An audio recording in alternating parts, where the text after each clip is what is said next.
मोदी जी ने उस समय वादा किया था 15 लाख खाते में आने का, क्या आपके खाते में आया 15 लाख? 2 करोड़ पर ईयर नौकरी देने का वादा किया था, क्या नौकरी मिली? देश की सीमाओं की सुरक्षा का वादा किया था, क्या देश की सीमाएं सुरक्षित हुई? आए दिन इनके खुद के नेता महिलाओं के बलात्कार में लिप्त होते हैं और ये बेशर्मों की तरह अपने उन नेताओं को, बलात्कारियों को बचाने का काम करने का काम करते हैं। तो कहां इनके वादे पूरे हुए? केवल जुमलाबाजों की सरकार है। बीजेपी पार्टी आखिर क्या नीति लेकर के चल रही है? इन्होंने डेमोक्रेसी को बर्बाद कर दिया है। बीजेपी अच्छे दिन के नाम पर आए थे, कहा था कि अच्छे दिन आएंगे, लेकिन किसके आए? नीरव मोदी, मेहुल चोकसी, अडानी, अंबानी, इन गरीबों के, किसानों के, मजदूरों के क्या अच्छे दिन आ गए? आज तक हमारे शहर में ट्रेन नहीं आई है, यहाँ पे आके सब कुछ खत्म हो जाता है। आज की मौजूदा सरकार से हर वर्ग परेशान है, हिंदू हो, मुसलमान हो, सिख हो, ईसाई हो। संभल के चौदौसी चौराहे पे हम मौजूद हैं। तस्वीर एक बार दिखाता हूँ। दौड़ाएंगे, अपने आप पता चल जाएगा यात्रा का माहौल क्या है। और जहाँ तक बात है देश का, देश को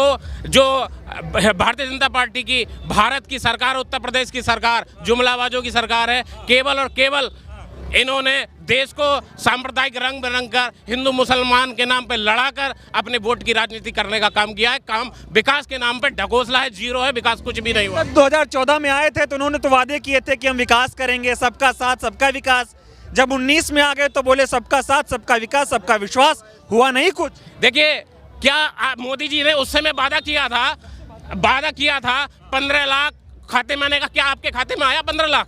2 करोड़ पर ईयर नौकरी देने का वादा किया था, क्या नौकरी मिली? क्या देश की सीमाओं की सुरक्षा का वादा किया था, क्या देश की सुरक्षा सुरक्षित हुई, सीमाएं सुरक्षित हुई? महिलाओं की सुरक्षा का वादा किया था। आए दिन इनके खुद के नेता महिलाओं के बलात्कार में लिप्त होते हैं और ये बेशर्मों की तरह अपने उन नेताओं को, बलात्कारियों को बचाने का काम करने का काम करते हैं। तो कहां इनके वादे पूरे हुए? केवल जुमलाबाजों की सरकार है और इस बार हिंदुस्तान की जनता इन जुमलाबाजों को नकार देगी। इस बार जुमला नहीं चलेगा, इस बार काम होना चाहिए। बिल्कुल काम के आधार पे देगी, केवल जुमलाबाजी के आधार पे अब सरकार चलने वाली नहीं है। इनका समय जाना तय है और ये तय है 24 में राहुल जी का आना तय है। 10 साल बहुत हो गए इनके, 10 साल बहुत। देखिए, एक टाइम होता है किसी को दबाने का, किसी पे जुल्म करने का। बहुत हो चुका, अब हिंदुस्तान नहीं सहेगा, जुल्म नहीं सहेगा और इन्हें करारा जवाब देगा, मुंह तोड़ जवाब देगा और इन्हें बाहर का रास्ता दिखाएगा। अन्याय पर न्याय की जीत होकर रहे। कुल अन्याय पर न्याय की जीत होगी और 100% होगी और ये अन्याय करने वाले लोग सत्ता से बेदखल होंगे। बीजेपी षड्यंत्र रचने लगती है, वो तरह तरह के आरोप लगाने लगती है। ये जो यात्रा निकल रही है, इस पे भी बीजेपी के तमाम नेता हैं जो आरोप लगाते रहते हैं। उनको क्या जवाब? देखिए, मैं बता देना चाहता हूं, भारतीय जनता पार्टी जो आवाज उठती है उसके खिलाफ ईडी और सीबीआई का दुरुपयोग करती है, उसे ईडी और सीबीआई के डर दिखाकर दबाने का काम करती है। लेकिन जो ये आंधी आ रही है, ये ईडी और सीबीआई से डरने वाली नहीं है और इन्हें मुंह तोड़ जवाब ये आंधी देगी और ये आंधी और इन्हें जो भारतीय जनता पार्टी की सरकार को उड़ा कर ले जाएगी। ठीक है, रुकिएगा, यहीं पे सबसे बात करेंगे और लोगों से बात करते हैं, क्योंकि हमारा ये कोशिश होती है कि लोगों की बातों को समझें, उनकी बातों को आगे बढ़ाएं। बहुत सारे लोग उनसे बात करते हैं। आप बताइए, क्या लग रहा है इस यात्रा का, कैसा इम्पैक्ट देख रहे हैं आप? आप तो पीछे से आ रहे होंगे, आपको कैसा लग रहा है? शानदार, एकदम अद्भुत है। संभल जिले में 7 बजे से लोग इंतजार कर रहे हैं। हमने बुलाया नहीं, राहुल गांधी की खबर केवल दी है और यहाँ पर जन सैलाब 7 बजे से खड़ा है। हमने अभी प्रधानमंत्री मोदी यहाँ पर बराबर में आए थे, वहाँ 10,000 सरकारी लोगों की भीड़ थी, वहाँ जनता नहीं पहुँची और शादी वर्दी में पुलिस मोदी के नारे लगा रही थी। लेकिन यहाँ प्यार और मोहब्बत से जनता स्वयं यहाँ राहुल गांधी के इंतजार में खड़ी है और राहुल की आंधी यहाँ पर आपको दिख रही है। तो कह रहे मोदी जी बगल में आए थे, वहाँ पुलिस वाले शादी वर्दी में गए थे, मोदी के नारे लगा रहे। देखिए, पूरा तंत्र, सारी सरकारी मशीनरी भारतीय जनता पार्टी उसका दुरुपयोग कर रही है और सारी मशीनरी भारतीय जनता पार्टी के नारे लगा रही है। लेकिन क्यों लगा रही है? क्योंकि साबित हो चुका है जनता इनके साथ नहीं है। केवल ये सरकारी मशीनरी का दुरुपयोग करने का और उन्हें वहां पे नारे लगाने के लिए खड़ा किया था, क्योंकि जनता इनके साथ नहीं है। तानाशाही चल रही है इस देश में, तानाशाही जैसा माहौल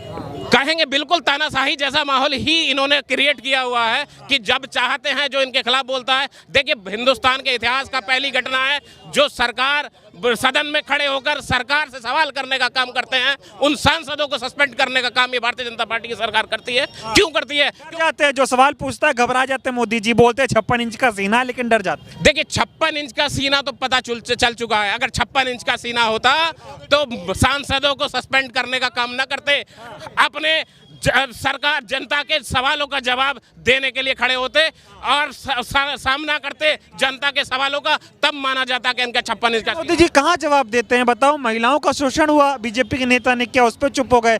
पहलवान धरने पर बैठे, 700 किसान शहीद हो गए, काला कानून नहीं आए, तब नहीं बोले। बाद में आके बोल दिया भाई हमें समझाने में दिक्कत हो गई। अभी किसान बैठे, देख रहे हो कैसे गोला बारूद मार रहे हैं। हिसाब करेंगे?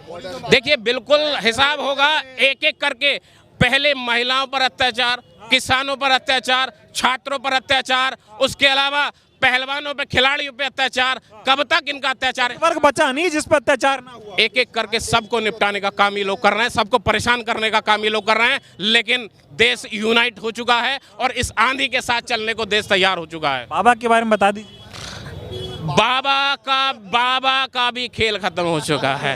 बाबा के पास सवाल नहीं बचे हैं। अभी संभल आए थे बाबा, विकास के नाम पर एक शब्द नहीं बोले।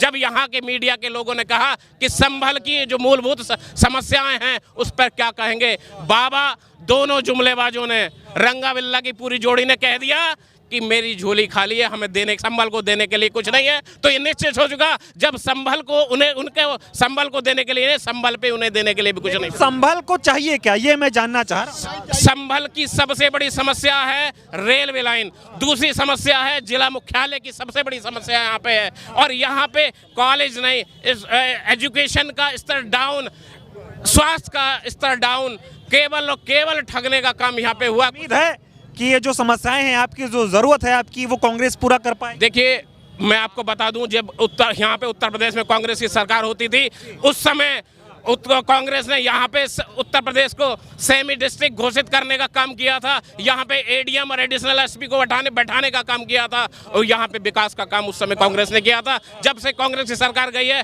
संभल पे विकास खत्म हुआ है और उसके बाद संभल पर विकास तो बुलडोजर वाला चला रहे हैं बाबा जी। जहां घर दिख रहा है बुलडोजर चला दे रहे, दहा दे रहे। एक सेकंड, अब मैं बता देना चाहता हूं, बाबा जी चलाना चाह रहे हैं।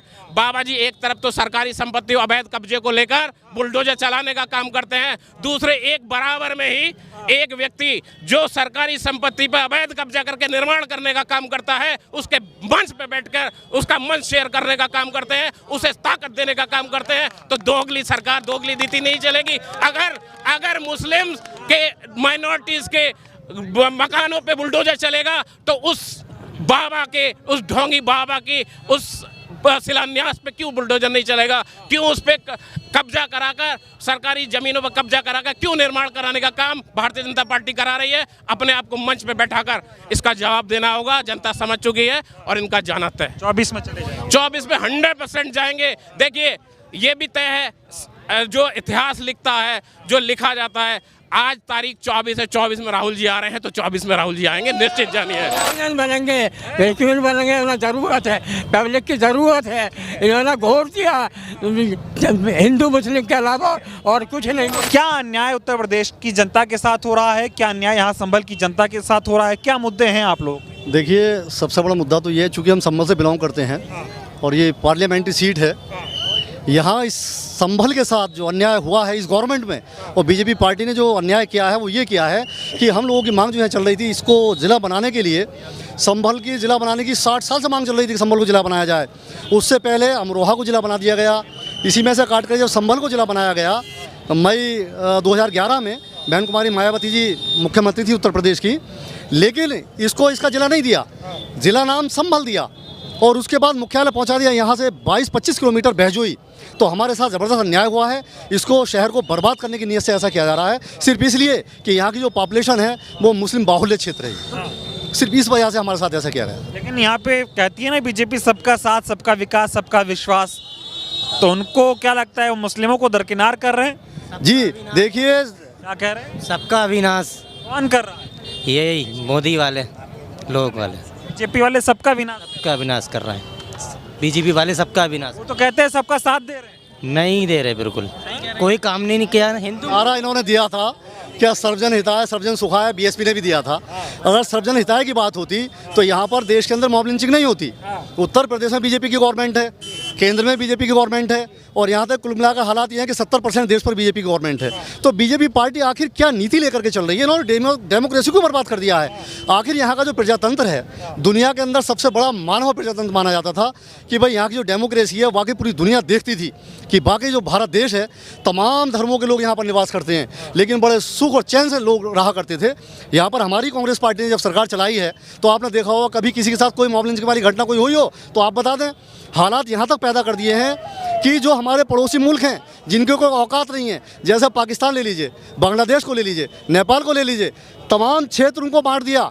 आखिर ऐसा लगता है जैसे कि पड़ोसी मुल्कों से मिलकर के हमारी सरकार काम कर रही है और उनसे मिलकर के देश की सारी संपत्तियों को बेच रही है। आज की मौजूदा सरकार से हर वर्ग परेशान है, हिंदू हो, मुसलमान हो, सिख हो, ईसाई हो। मैं पूर्वांचल के उत्तर प्रदेश के आजमगढ़ ज़िले से आता हूं। मैं यात्रा चंदौली से मैं साथ में यात्रा में हूं, किंतु मेरे आजमगढ़ में एक सिखों का गुरुद्वारा जिसमें हाई कोर्ट तक का आदेश हो गया है, उसके